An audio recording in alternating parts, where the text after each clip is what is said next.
The detection of cancer has become much easier thanks to medical advancements. However, the detection for lung cancer still remains a challenge in the medical industry. Let us find out why this is so. And let's say a significant size cancer is a football. The football that's a cancer, anywhere in the football field will not give you any symptoms, right? Only if it's in the goal. So the first thing that the person should do is do a chest x-ray. But sometimes chest x-ray is not enough to diagnose because it's not sensitive enough. So I would recommend, if you have high risk of smoking and strong family history, you should do a CT scan of the chest and do a tumor marker.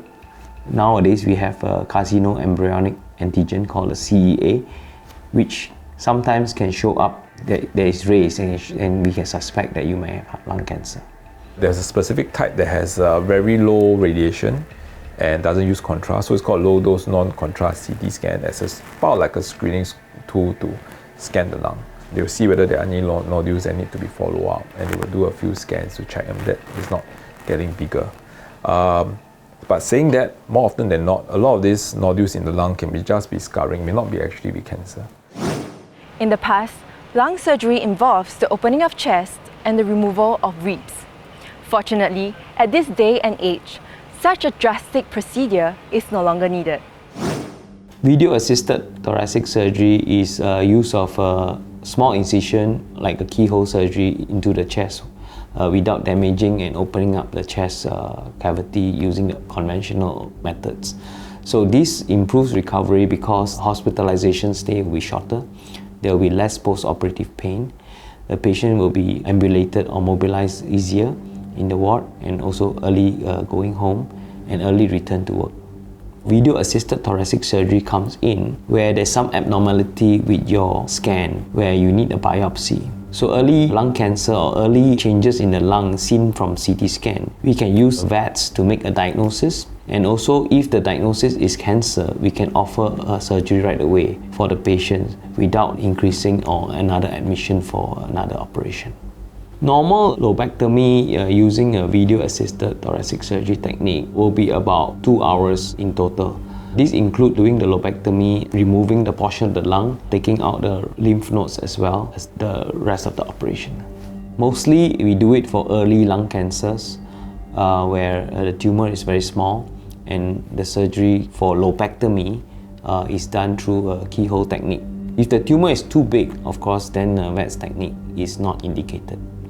Ecmo stands for extracorporeal membrane oxygenation, and is actually a miniaturized heart-lung pump which is placed in support for patients with very advanced lung failure. It can also be used for heart and lung failure where there is massive heart attack or there's an infection of the heart. This device is a temporizing measure to support the heart and lungs while they are being treated, giving it time for these organs to recover. Using Ecmo in a veno Ecmo setup, we can support the patients with advanced lung failure by providing artificial lung. This artificial lung can be used up to 60 days if need be to support the patients till the lungs recover on its own. Patients who have contracted lung diseases are usually required to stay in the intensive care unit. This is because the conditions of such patients may deteriorate rapidly, requiring immediate medical assistance. In medically advanced countries such as Singapore, there's a unique type of doctor who is trained to handle such emergencies. Intensivist or intensive care medicine physician, we are a doctor by location. Number two, we see the sickest of all patients and we can manage all the various organs. It's important because when you're very sick, all the organs interact in a different way. So we're the one-stop shop doctor that can manage all the organs together and choose the best form of therapy and the best strategy to get you off the ventilator, get off the very strong medicine that help prop up your blood pressure when you're hypotensive, and get you out of the ICU and back into the general ward.